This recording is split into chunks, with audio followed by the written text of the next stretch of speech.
વિદ્યાર્થી મિત્રો ધોરણ 10 ની અંદર સારા ટકા મેળવી તમે 11મા ની અંદર એડમિશન પણ હવે લેવાની શરૂઆત કરી દીધી હશે.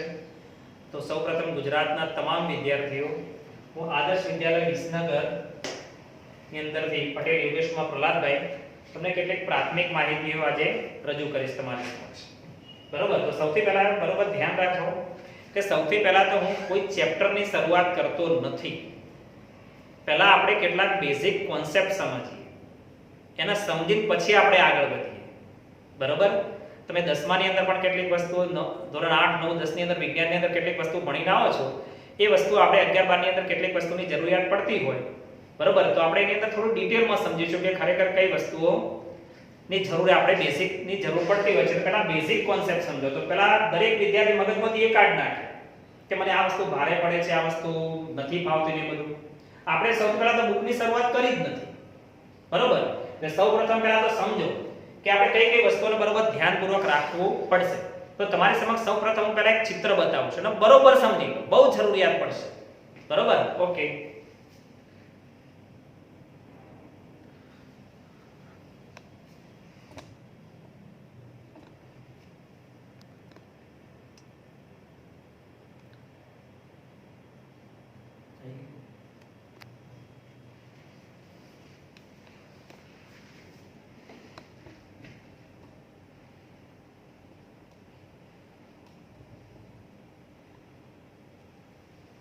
ઓકે, ચલો તમને એક ચિત્ર બતાવવામાં આવ્યું, તમે જોઈને તરત જ એનો ખ્યાલ આવી ગયો છે.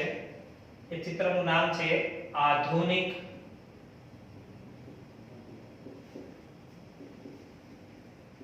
આવર્ત કોષ્ટક. બરોબર, તો સૌપ્રથમ પહેલા મેં એક લેક્ચર મૂકેલું અને એની અંદર મેં તમને નક્કી કરેલું ભાઈ તમે 10મા ધોરણની અંદર જે ટકા લઈને આવ્યા છો એને 11 12 સાથે ક્યારે પણ કમ્પેરિઝન ના કરો, કારણ કે 10મા ની વસ્તુ અલગ છે, 11 12 ની વસ્તુ પણ અલગ છે. બરોબર, તો સૌપ્રથમ તમને જે ચિત્ર બતાવવામાં આવ્યું એ ચિત્ર છે આધુનિક આવર્ત કોષ્ટક. હવે મેં કીધું એ પ્રમાણે તમે તમારા ફેમિલી સાથે ચર્ચા કરીને હવે ગ્રુપ પણ નક્કી કરી દીધું છે કે મારે એ ગ્રુપમાં જવું છે, બી ગ્રુપમાં જવું છે, એ ગ્રુપમાં જવું છે તો કઈ લાઈનો આવશે, બી ગ્રુપમાં જવું છે તો કઈ લાઈનો આવશે. અને દરેક વિદ્યાર્થીને હાલ ખાસ એક જોવામાં આવ્યું છે કે દરેક વિદ્યાર્થી અત્યારે નીટ અને JEE મેઇન અને JEE એડવાન્સ ની તૈયારી કરતા હોય છે. તો વિદ્યાર્થી મિત્રો બરોબર ખાસ ધ્યાન રાખો. આપણી જે બુક અત્યારે બનાવેલી છે, અત્યારે જે NCERT ની બુક ખરેખર બહુ સરસ બુક છે, જેના કારણે બધા જ ટોપિક બહુ જો તમે ડીપમાં લઈને સમજશો તો બધું જ ક્લિયર થઈ જશે. પણ ધીમે ધીમે મેં એ વખત પણ વાત કરી હતી કે તમે ધીમે ધીમે મક્કમ ગતિથી ચાલજો. કોઈક દિવસે 2 કલાક વાંચો, કોઈક દિવસે 7 કલાક વાંચો, કોઈક દિવસે ના વાંચો, એ બધું ઇનરેગ્યુલર કહેવાશે. નિયમિત મહેનત કરવી જેથી તમે તમારા ગોલ સુધી પહોંચી શકો કે તમારે નીટમાં સારું સ્કોરિંગ કરવું છે, JEE સારું સ્કોરિંગ કરવું છે. બરોબર, તો હું જ્યારે પણ જ્યારે પણ લેક્ચર આપું, આ મારું પહેલું લેક્ચર છે, ધ્યાન રાખજો. મેં પહેલું જે લેક્ચર આપ્યું હતું એ ખાલી તમારા ફેમિલી સાથે ચર્ચા કરવાનું કે ભાઈ મારે કયા કયા લાઈનમાં જવાનું છે, કઈ રીતે મારો ગોલ એચીવ કરવાનો છે, પહેલા નક્કી કરવાનું છે. બરોબર, મારા ભાઈબંધે આ રાખ્યું ને એના કારણે મેં આ રાખી દીધું એવું બધું કરતા નહીં. આપણને કયું ફાવે છે એના આધારે નક્કી કરવું. બરોબર, ચલો સૌથી પહેલા જે લેક્ચર છે, સૌથી પહેલા તો આપણે બધા બેઝિક કોન્સેપ્ટ સમજીશું.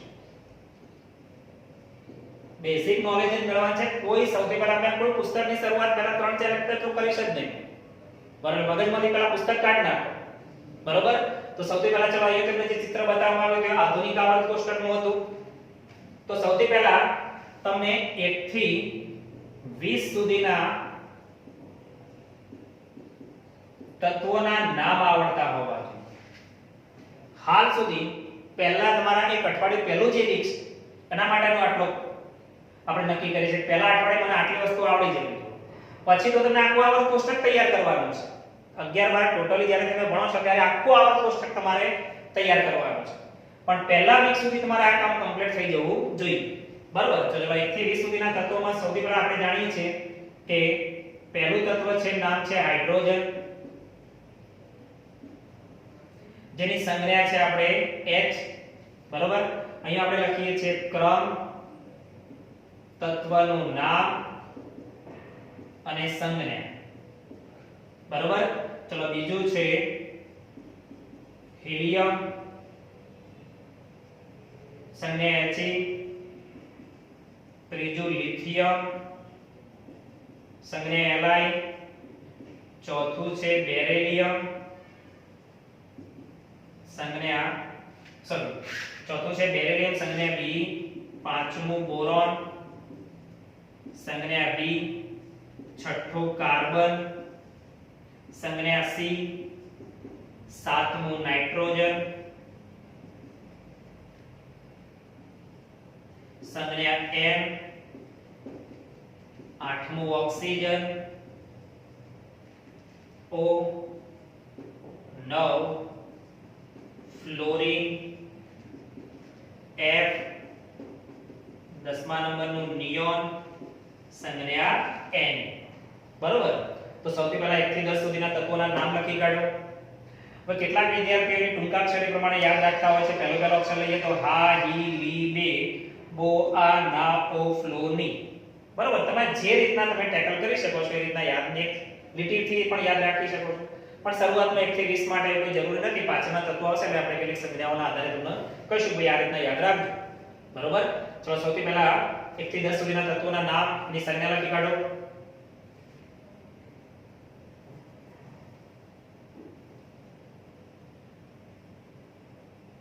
ચલો હવે 11 થી 20 તો 11મા નંબરનું સોડિયમ, સંજ્ઞા Na.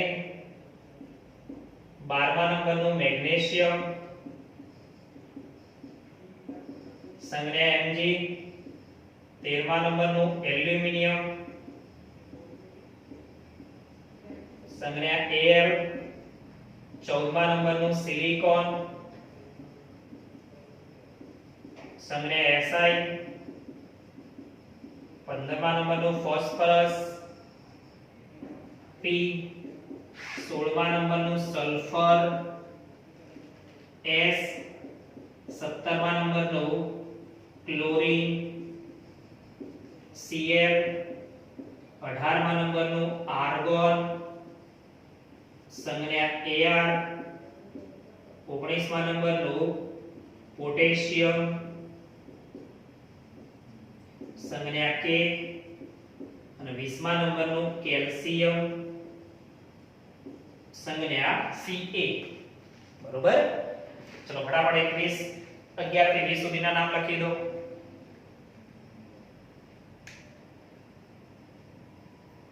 ચલો લખી કાઢે દરેકે. તો સૌથી પહેલા મેં તમને 1 થી 20 સુધીના તત્વોના નામ અને સંજ્ઞા કેમ લખાવતા. તો તમે 8, 9, 10 સુધીની અંદર ઘણો બધો હવે તો અભ્યાસ કરીને આવો છો. બરોબર. હવે કેટલીક વખતે માની લો કે હું પાણીનું સૂત્ર લખું તો પાણીનું સૂત્ર લખીએ છીએ આપણે H2O. શું લખીએ છીએ ભાઈ? H2O. તો કેટલાક વિદ્યાર્થીઓ લખે છે ખરા પણ એને ઓળખતા જ નહીં હોતા કેટલીક વખતે. તો આપણે આ જે પહેલા લખીએ છીએ હાઇડ્રોજન છે અને પછી છે ઓક્સિજન છે. તો પહેલા આપણને ખબર પડવી જોઈએ કે આ બધા સૂત્રો બનતા છે કેવી રીતે. પાણીનું સૂત્ર H2O જ કેમ બન્યું? કેમ આપણે એને H3O નથી લખતા અથવા H3O4 નથી લખતા? આવું બધું કેમ નથી લખતા? તો સૌથી પહેલા એ વિચાર કરી લો કે અહીંયા જ્યાં બે બતાવવામાં આવે છે ને એ હાઇડ્રોજનના પરમાણુની સંખ્યા છે. પાણી બને ત્યારે હાઇડ્રોજનના બે આવે હોય, હાઇડ્રોજનના બે પરમાણુમાં આવતા હોય દોડતા અને ઓક્સિજનનો એક જતો હોય.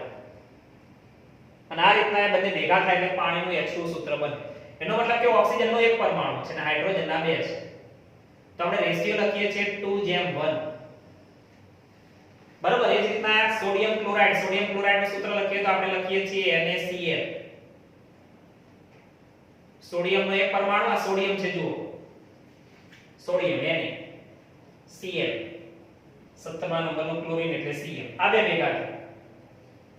તો આ રીતના બધા તત્વો એકબીજા સાથે જોડાઈને કંઈક આવા સૂત્રો બનાવે. તો સૌથી પહેલા જોઈશું કે આપણા આ સૂત્રો કેવી રીતના બનતા હશે. તો જ્યારે પણ આ પૃથ્વીનું નિર્માણ થયું હશે ત્યારે આ બધા પરમાણુ જ્યારે એકબીજા સાથે ટકરાયા હશે તો કેવી રીતના ટકરાયા છે, કેમ આટલા જ ટકરાયા છે, એકની સામે એક જ પરમાણુ કેમ ટકરાયો છે, બેની સામે એક કેમ, તો એ જાણવું બહુ જરૂરી છે. તો સૌથી પહેલા આવા સૂત્રો કેવી રીતના બને છે એનો બરોબર આપણે અભ્યાસ કરીશું. બરોબર. અને એના માટે આપણે સૌથી પહેલા જે આધુનિક આવર્ત કોષ્ટકનું ચિત્ર બતાવ્યું એના આધારે હું તમને કેટલીક સમજ આપીશ, તમે એને થોડું યાદ રાખજો જેથી સરળતાથી તમને ખ્યાલ આવે કે સૂત્રો ખરેખર કેવી રીતના બનતા હશે. તો સૌથી પહેલા કોઈ પણ ફોર્મ્યુલા બને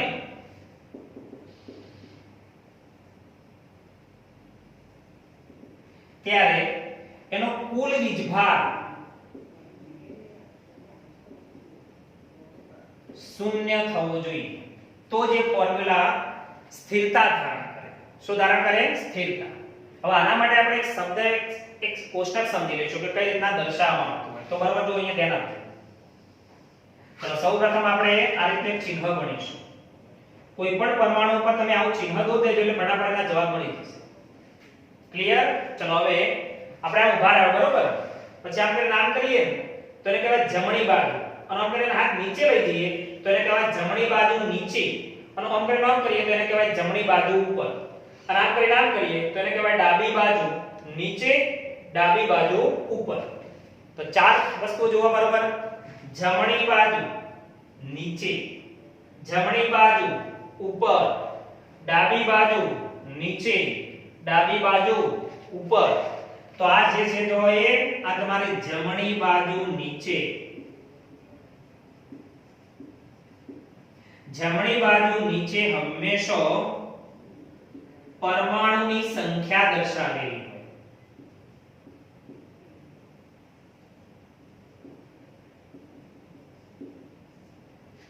હંમેશા જમણી બાજુ નીચે તો અહીંયા તમે જોઈ શકો છો, જોઈએ આપણે અહીંયા પ્લસ કરી દઈએ પરમાણુ પર. ચલો નીચે આવી ગયા રે જમણી બાજુ નીચે, તો આ બે તમારે શું બતાવે? પરમાણુની સંખ્યા. એ જ પ્રમાણે આ બાજુ જઈએ જમણી બાજુ ઉપર,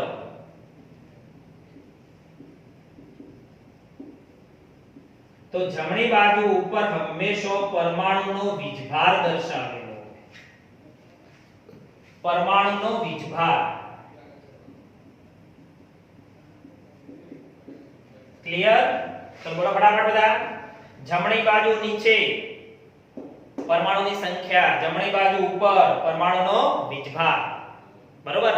તો જ્યારે હું અહીંયા બોલાવતો હોય તો તમે બેઠા બેઠા ઘરે બેઠા બેઠા પણ મગજમાં સાહેબ આપણને બોલાવે છે કે ભાઈ પરમાણુ સોરી જમણી બાજુ નીચે તો સંખ્યા, તો આપણે કમ્પ્લીટ એક્શન સાથે તો ખબર પડી જાય કે જે નીચે બતાવેલું છે તે સંખ્યા હોય, ઉપર આવે વીજભાર. તો ઘરે બેઠા બેઠા પણ તમે જીવંત રહેવા જોયું એનો કોઈ અર્થ નથી બસ. બરોબર? ચલો હવે આ બાજુ આપણે કહીશું ડાબી બાજુ નીચે, ડાબી બાજુ નીચે હંમેશા પરમાણુ ક્રમાંક, જે તમે થોડું ધોરણ 10 ની અંદર અભ્યાસ કરીને આવો છો, આપણે આની અંદર થોડું ડિટેલમાં સમજીશું. બરોબર? ડાબી બાજુ નીચે હંમેશા પરમાણુ ક્રમાંક દર્શાવવામાં આવે, અને આને કહીશું આપણે ડાબી બાજુ ઉપર હંમેશા પરમાણુ ભારાંક, જેને એ સંજ્ઞાથી ઓળખવામાં આવે છે. ક્લિયર વસ્તુ એટલે? બરોબર? ચલો ફટાફટ બોલો બધા. બરોબર? ગુજરાતના દરેક વિદ્યાર્થી આ વિડિયો જોતા હોય તો ફટાફટ બોલતા રહેશે મારી સાથે. જમણી બાજુ નીચે પરમાણુની સંખ્યા, જમણી બાજુ ઉપર વીજભાર, ડાબી બાજુ નીચે પરમાણુ ક્રમાંક ને ડાબી બાજુ ઉપર પરમાણુ ભારાંક. ક્લિયર? ચલો વિચાર કરો તમે કોઈ પણ સૂત્રની અંદર મૂકવા બધાને જવાબ ફટાફટ આવતા જશે. જુઓ હાલ આપણે જે હવે આ પરમાણુનો વીજભારના જે બે સંખ્યા છે ને એ બે વચ્ચે હંમેશા ગુણાકારનો સંબંધ રહેલો હોય. ગુણાકારનો સંબંધ. બરોબર? તો કોઈ પણ પરમાણુ જે ફોર્મ્યુલા હોય એનો કુલ વીજભાર શૂન્ય થવો જોઈએ. એનો મતલબ કે એનો ધન વીજભાર અને ઋણ વીજભાર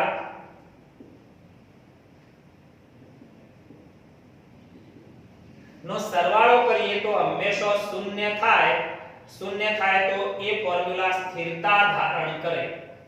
અને દુનિયાની અંદર કોઈ પણ વસ્તુ, પછી આપણે હોય કે પરમાણુ હોય, અણુ હોય કે કોઈ પણ હોય, હંમેશા સ્થિરતા પ્રાપ્ત કરવાનો પ્રયત્ન કરે. તો સૌથી પહેલા વિચારો કે તમે ધોરણ 1 થી લઈને હાલ ધોરણ 10 ભણીને આવ્યા છો, અથવા જે 11 માં છે, જે 12 માં આવ્યા છે, તમે અત્યાર સુધી જેટલા પણ સૂત્રો ભણ્યા એ બધા સૂત્રોમાં ખાસ ધ્યાન રાખો કે પરમાણુ હોય, અણુ હોય, આયન હોય કે કોઈ પણ હંમેશા સ્થિરતા પ્રાપ્ત કરવાનો પ્રયત્ન કરતું હોય. બરોબર? તો આ પાણી છે તો પાણીની અંદર H2O, તો હાઇડ્રોજનના બે પરમાણુ આવે, ઓક્સિજનનો એક પરમાણુ. આ બધા ભેગા થઈને H2O બને તો એને સ્થિરતા મળી જાય એવું સૂત્ર તૈયાર થાય. ક્લિયર વસ્તુ? તો વિચારો હવે H2O, ચલો આપણે આના પર પ્લસ કરી દીધું. તો આ બે છે શું બતાવવા જોઈએ? તો આજે સમજી લીધું. તો આખા 11 બારમાં ભણો ક્યાં સુધી આ વસ્તુ એપ્લાય કરવાની. આ બે શું બતાવે છે? તો બે બતાવે છે પરમાણુની સંખ્યા બતાવે છે. તો તમે ફટ ખબર પડી જશે કે હાઇડ્રોજનના પરમાણુની સંખ્યા 2. તો મેં પહેલા તમને 1 થી 20 તત્વો શીખવાડ્યા. 1 થી 20 તત્વોમાં પહેલું હાઇડ્રોજન હતું. તો હાઇડ્રોજન એની સંખ્યા 2, ઓક્સિજન એની સંખ્યા 1. ઓક્સિજનની સંખ્યા કેટલી? 1. કોઈ પણ સૂત્ર તમે લઈ લો. ચલો એક્ઝામ્પલ તરીકે તમે કેટલા સૂત્રો જાણો છો એની ચર્ચા કરી લઈએ હવે. તો આજે ફક્ત આટલું જોઈશું. તમને ક્લિયર થઈ જશે કે ના બરોબર મજા આવી આ. તો સૌથી પહેલા ચલો NaCl પ્લસ કરી દો બંને ઉપર. તો ખ્યાલ આવી ગયો સોડિયમની સંખ્યા 1 અને ક્લોરીનની સંખ્યા પણ 1 જ. બરોબર? ચલો એક્ઝામ્પલ તરીકે H2SO4. તો ચલો હાઇડ્રોજન ઉપર પ્લસ કરો, સલ્ફર ઉપર પ્લસ કરો અને ઓક્સિજન ઉપર પ્લસ કરો. તો ખબર પડી ગઈ કે સલ્ફ્યુરિક એસિડના સૂત્રમાં હાઇડ્રોજનના પરમાણુની સંખ્યા 2 હોય, સલ્ફરની 1 હોય અને ઓક્સિજનની 4. ઓક્સિજનની કેટલી હોય? 4. ક્લિયર વસ્તુ? આ મગજમાં ક્લિયર થઈ ગયો વસ્તુ? તો હવે તમારા બુકની અંદર જેટલા પણ સૂત્રો છે બધા સૂત્રો પર આવો પ્લસ લખીને ફોર્મ્યુલા એપ્લાય કરજો. મેક્સિમમ બધાના જવાબ આવી જશે તમારા. પછી બીજું જોઈએ છે કે વીજભારના આધારે વીજભાર કઈ રીતે નક્કી થાય છે શીખવાડું છું હવે તમને. બરોબર? ચલો હવે બીજું પણ એક સૂત્ર લઈએ છીએ. ચલો એક્ઝામ્પલ તરીકે CaCO3 કેલ્શિયમ કાર્બોનેટ. તો કેલ્શિયમ કાર્બોનેટમાં કેલ્શિયમ ની સંખ્યા 1, કાર્બનની સંખ્યા 1, ઓક્સિજનની સંખ્યા 3. ઓક્સિજનની સંખ્યા કેટલી ભાઈ? 3. ક્લિયર વસ્તુ? આ ચલો ફટાફટ નોટ કરી લો આટલી વસ્તુ. પછી તમને હું શીખવાડું છું કે વીજભાર કેવી રીતે નક્કી થાય. બરોબર? ચલો ફટાફટ આટલું નોટ કરો પહેલા.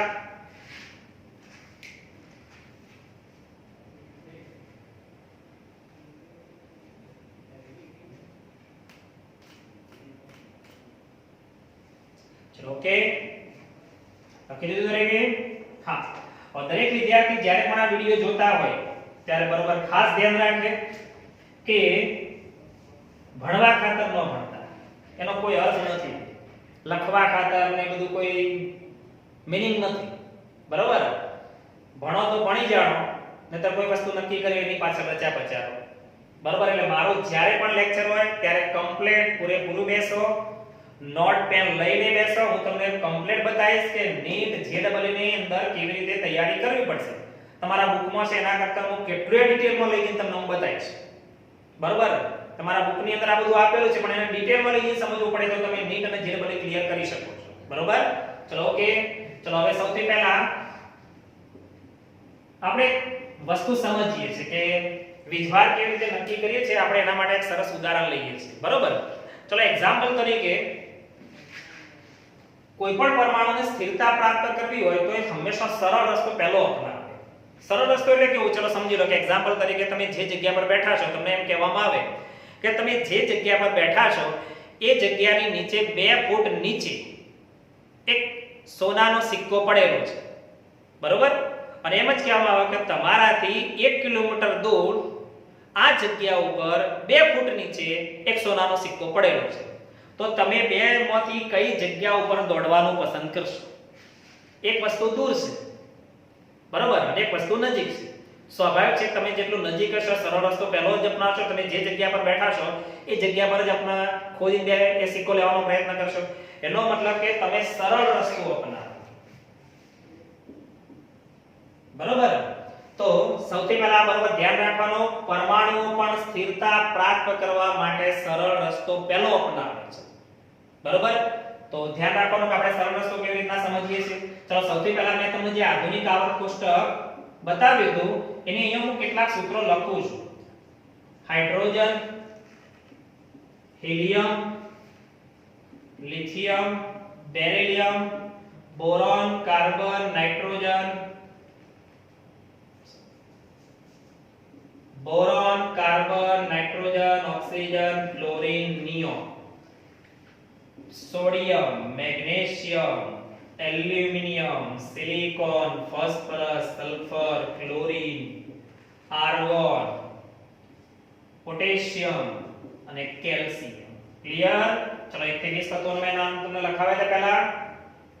ફરી મેં તમને અહીંયા ફોર્મ્યુલા મૂકી દીધી છે. જુઓ કંઈક આ રીતનું છે. તમે 10મા ધોરણની અંદર ભણીને આવો છો કે આ બધા જે તત્વો છે એની જે આડી લાઈન દોરવામાં આવે, આડી લાઈન,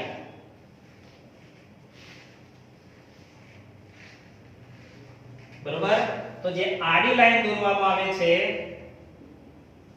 આડી લાઈન દોરવામાં આવે છે એને કહેવામાં આવે છે આવર્ત. અને જે ઊભી લાઈન છે આ તમારી, એને કહેવામાં આવે છે સમૂહ. બરોબર? ચલો સૌથી પહેલા આટલું નોટ કરી લો.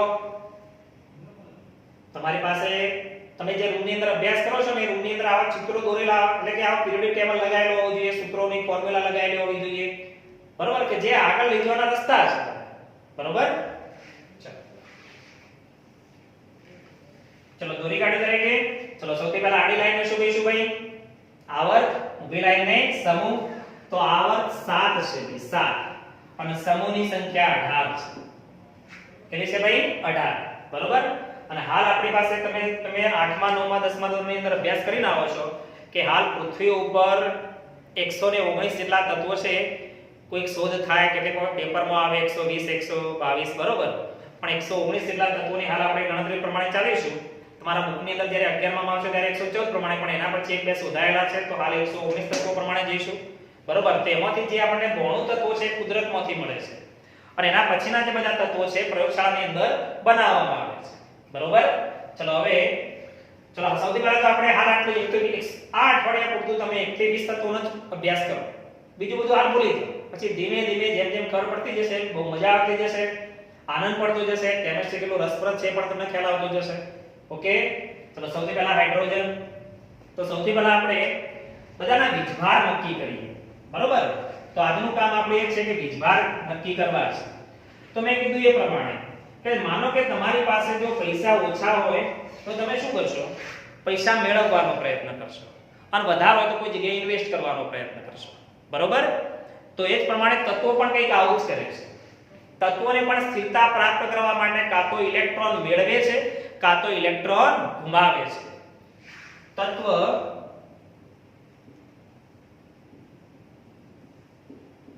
સ્થિરતા પ્રાપ્ત કરવા ઇલેક્ટ્રોન મેળવે અથવા ઇલેક્ટ્રોન ગુમાવે. બરોબર? ધ્યાન રાખજો. ઇલેક્ટ્રોન મેળવે અને ઇલેક્ટ્રોન ગુમાવે. બરોબર? તો વિદ્યાર્થી મિત્રો અહીંથી એક શબ્દ પરથી તમને એક આખો ચેપ્ટર તમારા મગજમાં ઉતારી દઈએ. તમે 11મા ધોરણની અંદર એક ચેપ્ટર ભણશો રેડોક્સ પ્રક્રિયા, અને એની અંદર આ બે વસ્તુ બહુ આવશે: ઇલેક્ટ્રોન મેળવે, ઇલેક્ટ્રોન ગુમાવે. ઇલેક્ટ્રોન મેળવે, ઇલેક્ટ્રોન ગુમાવવાનો અભ્યાસ તમે વિદ્યુત રસાયણમાં પણ કરવાનો છે. 12મામાં આવશે ચેપ્ટર. તો આજનું આ એક વાક્ય તમારા બે ચેપ્ટરને બહુ સરળતા લાવી દેશે.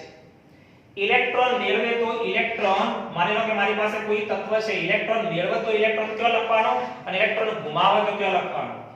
ઇલેક્ટ્રોન મેળવે તો ઇલેક્ટ્રોન તીરની પાછળ લખો. તો આ તીર અને આ પાછળ, આ તીર આ પાછળ. મેળવે તો, અને ઇલેક્ટ્રોન ગુમાવે તો ઇલેક્ટ્રોન તીરની સામે લખો. ચલો આ તીર અને એની સામે. ક્લિયર? ચલો મગજમાં એકદમ ક્લિયર થઈ જવું જોઈએ. ઇલેક્ટ્રોન મેળવે તો સાહેબે કીધું તો ભાઈ ઇલેક્ટ્રોન મેળવે તો ઇલેક્ટ્રોન કયો લખવાનો? પછી જો તો ઇલેક્ટ્રોન ના લખાય, તીરની પાછળ ઇલેક્ટ્રોન લખવાનો. અને ઇલેક્ટ્રોન ગુમાવે તો ઇલેક્ટ્રોન કયો લખવાનો? તીરની સામે લખવાનો. ક્લિયર વસ્તુ? હવે જો તત્વ જેટલા ઇલેક્ટ્રોન મેળવે તેટલો ઋણ વીજભાર ધારણ કરે.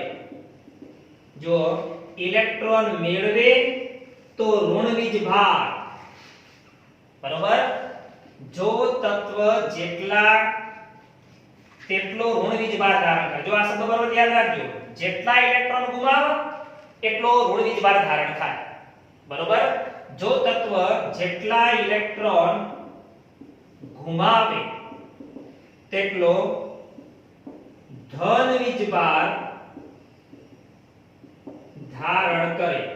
ધન વીજભાર, આ વસ્તુ બરોબર ખ્યાલ રાખજો, કોઈ દિવસ તકલીફ નહીં પડે. તમે રેડોક્સ પ્રક્રિયાનો અભ્યાસ કરશો તો પણ કામમાં આવશે આ બધી વસ્તુઓ.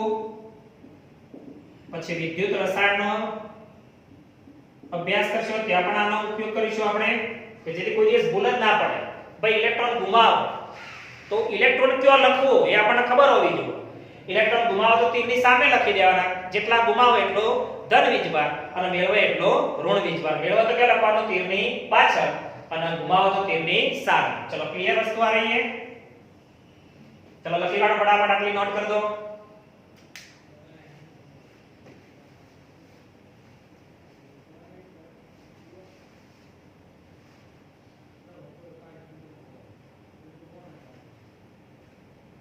चलो आटલું ક્લિયર થઈ ગયું. चलो नोट कर दो.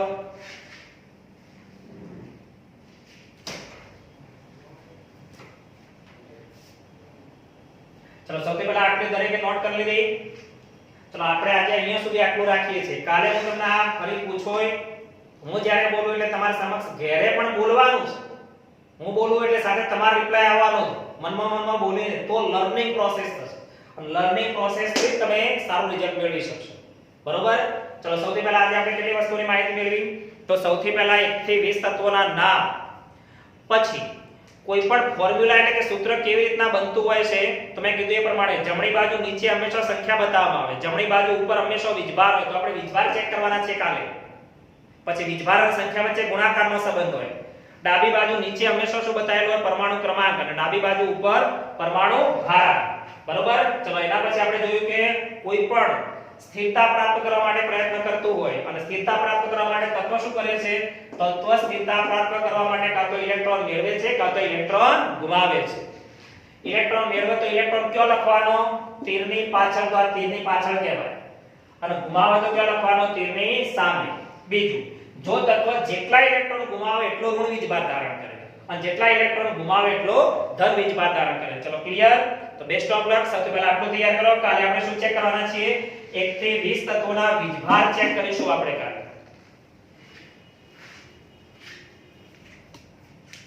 ચલો